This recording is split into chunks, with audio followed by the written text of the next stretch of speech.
के बाद ना घंटी बजा देना, ताकि मैं जब भी कोई नया वीडियो अपलोड करूं तो तुम्हारी फोन की भी घंटी बजे। यहाँ पर इकट्ठे हुए हैं, वो उद्देश्य हमारा जैसे जैसे आगे बढ़ रहा है वो अपनी मंजिल तक भी पहुंचे, और आपने मुझे यहाँ बुलाया, बहुत बहुत शुक्रिया।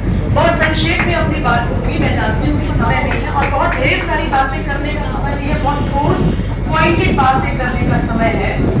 तो आप सभी जानते ही होंगे, और जो हमारे मुख्य अतिथि आए ये भी शायद जानते होंगे या ना भी जानते हैं। तो हम लोग हर साल या हर कुछ महीनों पर हम लोग कबीर को याद करते हुए कई कार्यक्रम करते हैं, और हम ये मानते हैं कि हमारे पुरखे के रूप में कबीर हमारे पूर्वज ऐसे हैं जो हमारी सुनकारी की कला के पुराने आदमी हैं, और उनको हम अपना प्रतीक बनाते हैं।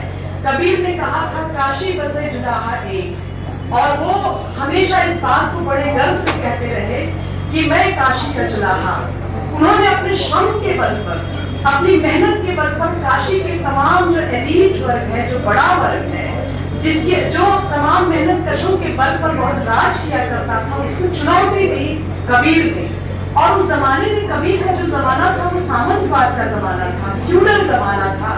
उस दौर में कबीर चादरें बनाते थे, कपड़े घर के लिए भी बनाते थे और बाहर के लिए भी बनाते थे। उस जमाने में भी बहुत सारे शोषण थे, लेकिन जिस तरह से पूंजीवादी समय में शोषण तंत्र जिस तरह से बढ़ता जा रहा है, अमीर और गरीब के बीच इतनी बड़ी खाई बढ़ती जा रही है, वो उस जमाने में इस तरह का ना था। ऐसा नहीं था कि उस वक्त बहुत अच्छा था, लेकिन आज और बद से बदतर मनुष्य का मनुष्य से रिश्ता ही टूटता जा रहा है, और सारा कुछ पैसे और मुनाफे पर आधारित हो गया है।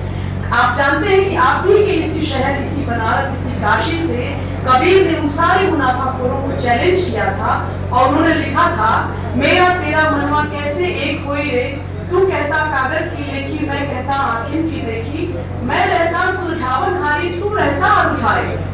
तुम तो कागज की बात करते हो, शास्त्रों की, पंडों की बात करते हो, हम तो जो है वो आंखों से देखा हुआ, अनुभव से देखा हुआ सच, मेहनत से पाया हुआ सच तुम्हारे सामने रखते हैं। तो ये कबीर थे जो जमाने में बोल रहे थे, और अपने कपड़ा बुनने की मेहनत के बल पर बोल रहे थे। आज हमें कबीर को उसी रूप में याद करना होगा।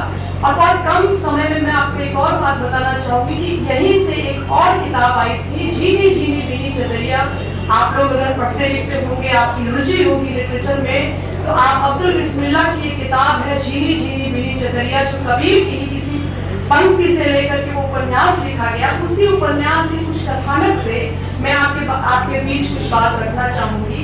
उस उपन्यास में एक मतीन नाम का एक बुनकर है, और वो बुनकर बनारस के बुनकरों को पूरी करता है। पूरा का पूरा आज से 30 साल तक हो गए उस उपन्यास को आए, और यहाँ सर्वे करके, यहाँ रह करके उन्होंने इस उपन्यास को लिखा।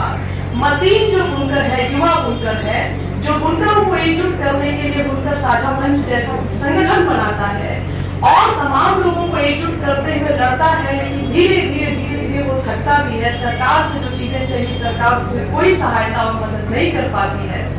और मतीन जो है एक जगह व्यंग करता है, कोई कहता है कि सरकार ने दिया तो है, भारतीय हथकरघा प्रौद्योगिकी संस्थान या ऐसा ही कुछ। तो मतीन बोलता है, भारत सरकार ने एक आम बुनकर को और दिया ही क्या, ये बोलता है मतीन। और धीरे धीरे जिस तरह की सूरत यहाँ पर बनती है बुनकरों की, बिजली की समस्या को लेकर, उनके कपड़ों को, जो कपड़े कभी मलेशिया में जाते थे, बांग्लादेश में जाते थे, अभी साथी बता रहे थे कि हमारे बनाए हुए कपड़ों की मांग है बाहर। और वो जो कबीर के जमाने में चादर बनती थी, अब वो बनारसी साड़ियों की चकाचौंध में आई, लेकिन बनारसी साड़ी हमारी स्त्रियों को कहाँ मिलता है। तो मतीन की पत्नी अलीमुन है, और उसका एक बेटा है इकबाल, जो मतीन के संघर्ष को आगे बढ़ाता है, और आगे चलकर वो बुनकरों को एकजुट करके लड़ता है, सरकार के खिलाफ भी, कॉर्पोरेट के खिलाफ भी, पूंजीपतियों के खिलाफ भी। और वो जानता है कि इसके बीच में बिचौलिया कौन है। वो तमाम उन मुसलमानों के भीतर जो बुनकर है, उनके भीतर के वर्ग को भी जानता है, जो हिंदू जो बनिए हैं, और उनको कहता है कि वो हमारे वो हैं दलाल जो हो गए हैं, और हमारे बल पर, हमारे श्रम के बल पर उनकी कोठियां खड़ी हो गई हैं ऊपर भी। और हमारा जो गरीब बुनकर है, उसके घर में अभी भी टीन और जस्ते के बर्तन खटखटा रहे, ना हमारे पास शिक्षा है, ना हमारे पास रोजगार है, ना हमारे पास खाने के लिए। तो दिन भर की कमाई 150, 200, लगभग 250 के करीब। तो वो ये सारी स्थितियों पर ये उपन्यास जो है वो बात करता है। तो अलीमुन जो है जब कपड़ा पैक हो रहा होता है, इकबाल उसको गोलघर ले जाना चाहता है कपड़े को, तो अलीमुन साड़ी को इस तरह से छूती है जैसे भूखा व्यक्ति कोई एक रोटी को छूता हो। और बहुत मार्मिक उपन्यास है। और कहते हैं कि इतनी सुंदर साड़ी बुनाई। तो उसका बेटा बोलता है कि मतलब अम्मा अभी तक तुमको इस तरह की साड़ी नहीं, कैसा ऐसा हो गया है कि तुम्हारे पास एक सस्ती बनारसी साड़ी नहीं है, अब की इंडिया में तुम्हारे खातिर इसने साड़ी अम्मा, ऐसे वो बोलता है। और उसके बाद पता नहीं कैसे मन महसूस उस बनारसी साड़ी को वो डब्बे में पैक करता है और गोलघर के लिए चल देता है। और रास्ते में ये सोचता है कि हम जो श्रम करके कपड़ा बनाते हैं, कोई कपड़ा बनाने वाला है, कोई किसान है, तो वो अन्न देता है हम लोगों को, भोजन नहीं, खाना तो सभी को खाना है। और कोई मकान बना रहा है जिसमें हम रह रहे हैं, ये सारे एक तरह से मजदूर वर्ग की एक श्रेणी में डालते जा रहे हैं। ये सारे लोग जिसके बल पर हम खड़े हैं, बुनियादी जो हमारी जरूरत है इंसान होने की जो पूरी कर रहा है वो यही, और उन्हीं को ये चीज नहीं मिल रही।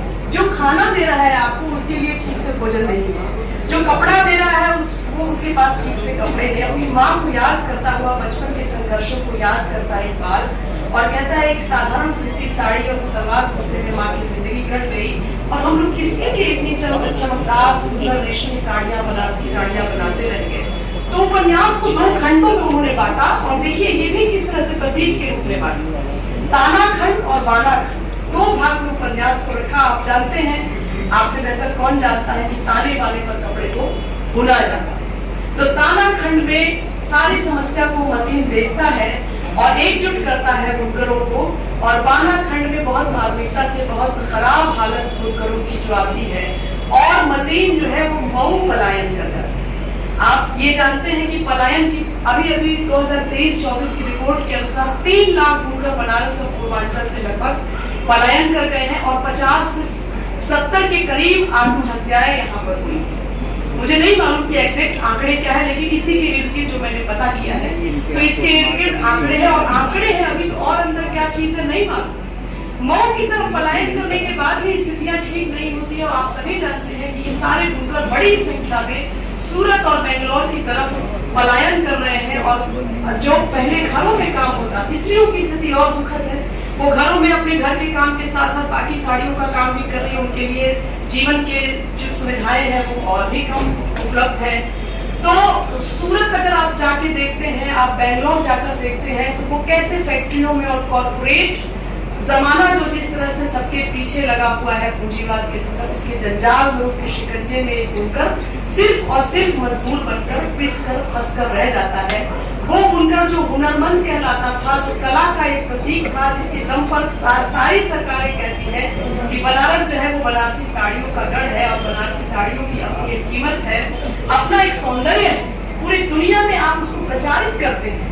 लेकिन जो उसको बनाता है उसकी कोई चिंता आपको नहीं है। उसके बीच में दलालों को फिट करके उनकी कोठियां तो बनती जा रही हैं, लेकिन आम एक बुनकर जो है उसके पास एक तरखा भी अब धीरे धीरे नहीं बाकी है।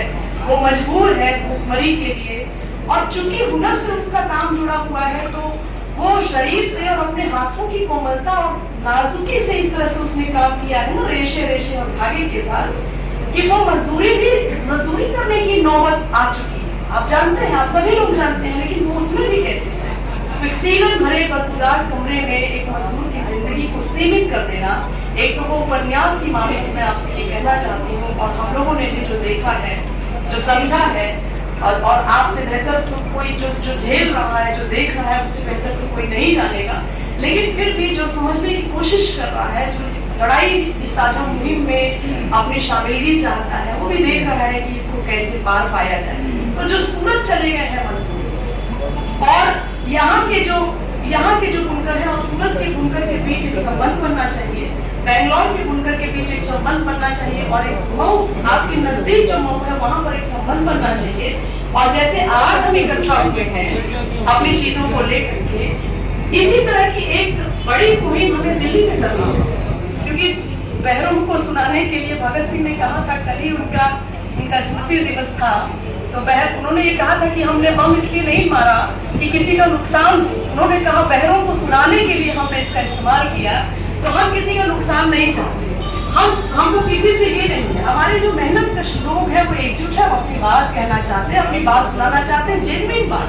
कोई इसमें ऐसी राजनीति नहीं है, कोई इसमें किसी का ऊंच नीच नहीं है। तो बहरों की सरकारों को सुनाने के लिए हम दिल्ली में जुटे, इसकी प्लानिंग हमें करनी चाहिए। और यही जो एकजुटता है ये अगर रहेगी, और मैं आपसे ये भी कहना चाहूंगी आप अपने घर की माओ बहनों को भी इसमें शामिल कीजिए, उनका संघर्ष भी बहुत में देखा, अगर वो रहेगी तो उनकी बात, उनका संघर्ष एक दूसरा होता है। जो आदमी काम कर रहा होता है उसकी आवाज का दम दूसरा होता है, जो उसकी जगह पर बोल रहा होता है वो जगह नहीं दे सकता। तो उनके और अपने तरह के संघर्ष है।